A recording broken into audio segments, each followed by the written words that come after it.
Bonjour, nous reprenons et nous finissons aujourd'hui ce chapitre 21 de la Genèse et nous commençons, comme je vous l'ai annoncé hier, avec le verset 19. Dieu lui ouvrit les yeux.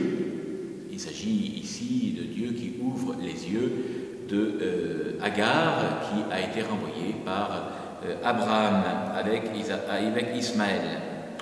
Donc on retrouve ici cette expression aussi, Dieu lui ouvrit les yeux, au deuxième livre des rois, au chapitre 6, verset 20.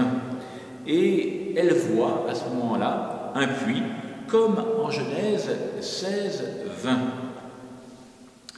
Origène dira, ce n'est pas la soif de l'eau qui tourmente Ismaël, mais la soif du Verbe de Dieu.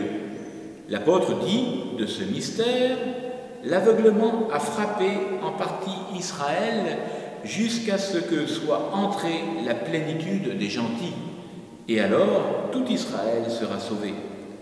Agar est donc aveuglée jusqu'à ce que le voile de la lettre soit enlevé par l'Évangile et qu'elle voie l'eau vive.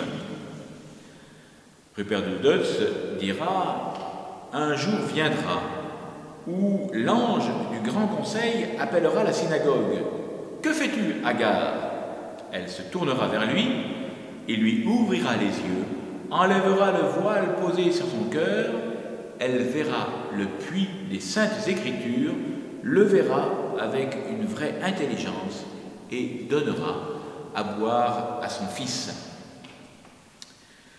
Les versets 20 à 21, Ismaël devient nomade dans la péninsule sinaïque entre l'Égypte, le sud de la Palestine et Édom. Il devient archer. Cette caractéristique passera à sa descendance, les fils de Kédar. Nous reverrons cela plus tard.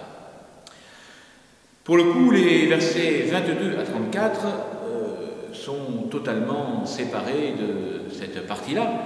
On retrouve d'ailleurs un récit analogue en Genèse 26, 23 à 30 que nous commenterons à ce moment-là. Nous avons ici une explication du nom de Bersabée au verset 29 où Abraham a mis de côté 7 aniels comme témoignage que c'est lui qui a creusé le puits.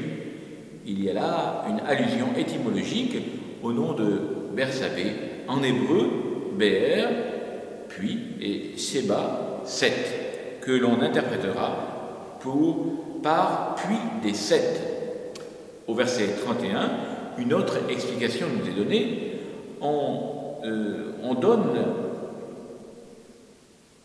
comme raison que c'est le puits du serment, Be'er, Shevoua, selon l'alliance jurée entre Abimelech et Abraham au verset 22 à 24, mais aussi au verset 27. Au verset 33, Abraham établit un nouveau sanctuaire avec un arbre sacré et invoquera Yahvé avec un nouveau vocable, Dieu d'éternité, comme nous le reverrons en Isaïe au chapitre 40, verset 28, mais aussi en Jérémie au chapitre 10, verset 10. Dans d'autres sanctuaires, il y aura d'autres titres qui seront donnés à Yahvé. Nous pouvons voir cela dans la Genèse au chapitre 33, verset 20, mais aussi dans le livre des Juges au chapitre 6, verset 24, et dans de nombreuses autres références. Après qu'Agar soit passé avec son fils à Bershabée, c'est maintenant Abraham qui s'y installe. Voilà, je finis ainsi ce chapitre 21 et demain nous commencerons le chapitre 22 qui nous amènera au sacrifice d'Isaac.